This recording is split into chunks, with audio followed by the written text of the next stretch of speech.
One small step for man, one giant leap for mankind.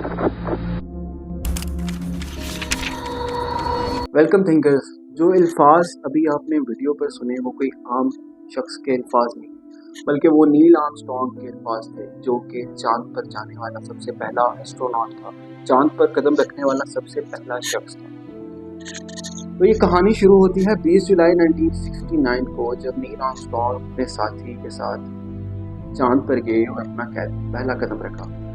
दोस्तों, ये अल्फाज याद रखें, one small step for man, one giant leap for mankind. कोई आम अल्फाज नहीं। इसका मतलब है कि हम एडवांसमेंट के उस दौर में दाखिल हो चुके हैं कि जहाँ पर कभी सोचा भी नहीं था जा सकता कि कोई इंसान चांद पर कदम रख सकता है। कई सालों से ये सवाल गूंज रहा है कि क्या चांद पर जाने वाली कहानी सच है या झूठ, was the moon landing fake और रियल। आज इस कॉन्स्पिरेसी थ्योरी को हम अनरेवल करेंगे।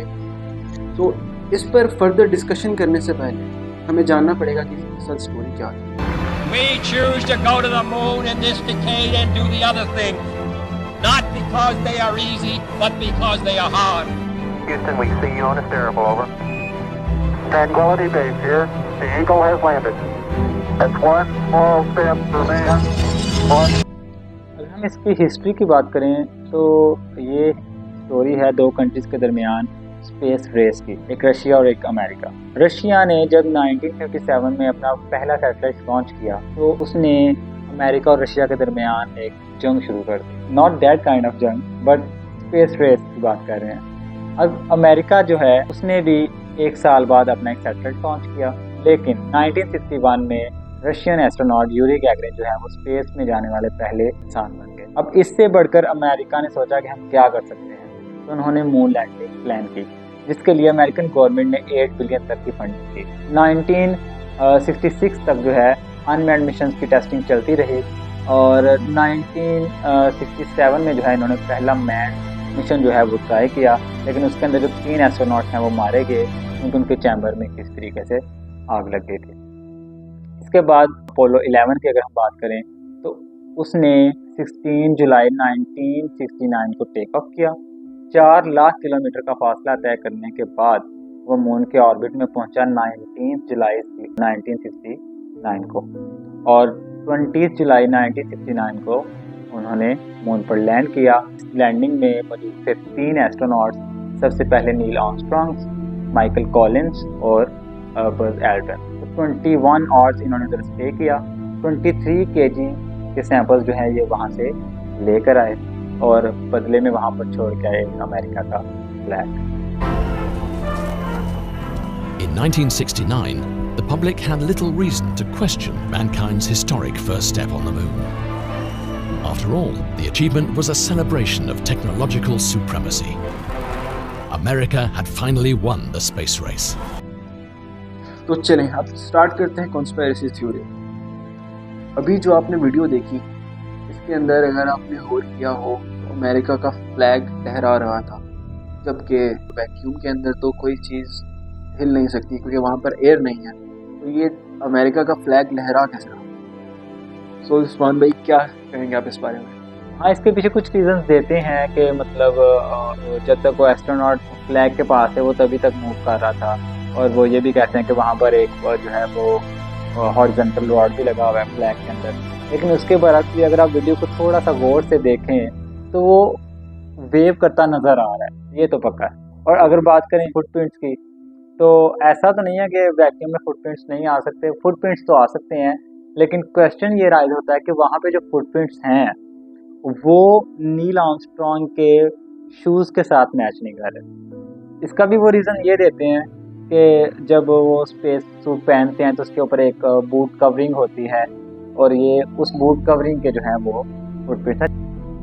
जब वहाँ पर पिक्चर्स खींची गई तो वहाँ पर डिफरेंट शेडोज़ थे। लाइक जैसे से कि अभी लाइट सूरज के यहाँ पर पड़ रही है तो ऑब्वियसली जो हमारा शेडो है वो बैक साइड पर होगा, लेकिन वहाँ पर मल्टीपल शेडोज़ थे। तो इस कॉन्सेप्ट को लोग अक्सर हजम नहीं कर पाते कि ऐसा क्यों है। तो इसके लिए 2 रीज़न्स हैं। पहली रीज़न वो ये है कि पहला तो सोर्स उनके पास सूरज का था, वहाँ से रिफ्लेक्शन आ रही थी, और सेकेंडली जो मून का सरफेस था वो भी लाइट रिफ्लेक्ट कर रहा था, जिसकी वजह से मल्टीपल शेडोज बन सकते। This is a theory they give and it is possible. और अगला सवाल जो पूछा जाता है अक्सर वो ये है कि अगर वो मून पर थे और अगर उन्होंने पिक्चर्स खींची तो उनके बैकग्राउंड में स्टार्स की पिक्चर्स क्यों नहीं आई।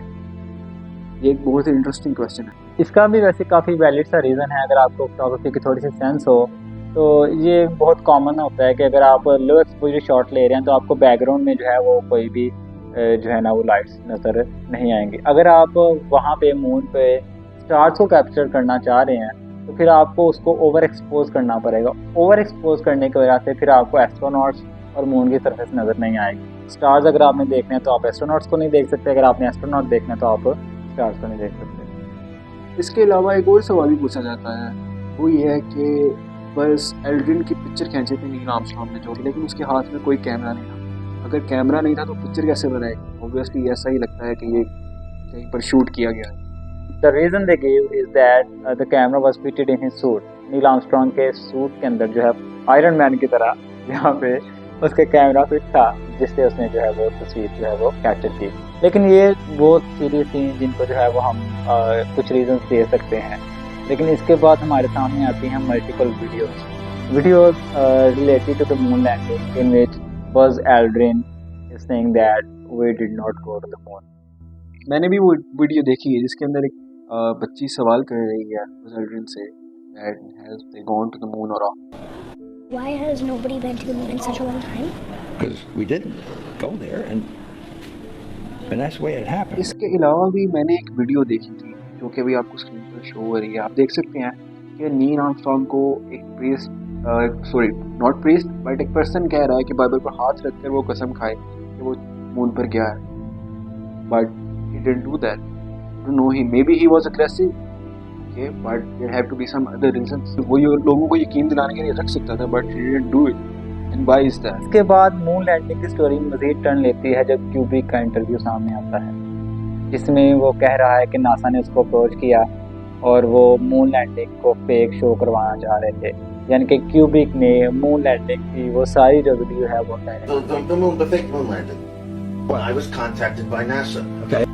And they were planning this fake moon landing. They wanted But why did they have to fake it? Why? because it is impossible to get to the moon. There is one another video. इस video को गौर से देखें। Okay, और यहाँ पर आप देख सकते हैं कि एक एस्ट्रोनॉट सीढ़ियों के थ्रू नीचे उतर रहा है और उस पर एक स्टेयर आगे गिर गया है जो कि बेसिकली शूटिंग का एक इम्पोर्टेंट हिस्सा होता है। तो what do you think about it? They are hiding something from us and it's the truth.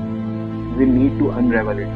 इसके अलावा थिंकर्स अगर हम मान भी लें कि इट वाज रियल, तो फिर नील आर्मस्ट्रॉन्ग के उन वर्ड्स का क्या जिसमें वो कह रहा है कि हमें कोई चीज़ देख रही है, मून पर है वो।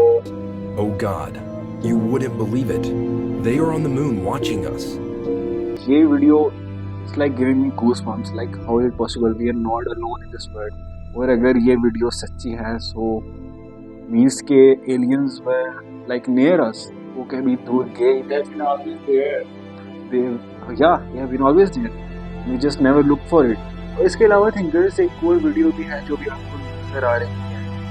इसके अंदर पता चल रहा है कि नील आर्मस्ट्रॉन्ग के कैमरे से ये वीडियो ली जा रही है और कोई चीज़ है, सम सॉर्ट ऑफ एलियन और समथिंग, जो कि उठकर नील आर्मस्ट्रॉन्ग की तरफ आ रही है। बहुत सारे लोग कहते हैं कि ये उनके दोस्त बज़ एल्ड्रिन ही थे, but who nose.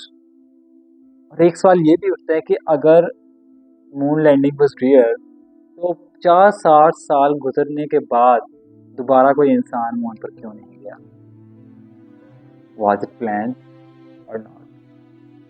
Is there something really that NASA is hiding? But at this point, I'm not sure whether it happened or not. तो थिंकर्स एक सवाल ये भी उठता है कि अगर नासा सच में मून पर गया तो बज़ एल्ड्रिन अपनी वीडियो में ये क्यों कह रहे हैं कि वो नहीं गए मून पर? It was all a fake lie that have been told to us for years. और अगर नासा सच में मून पर नहीं गया तो फिर हम सबको ये क्या दिखाया जा रहा है? इट इज़ अ लाई कि हमें कई डिकेड से बोला जा रहा है कि हम चांद पर गए, और अब ये सवाल उठता है कि वो गए या नहीं। We all don't know it. सच क्या है और झूठ क्या? जी thinkers, we have to think about it.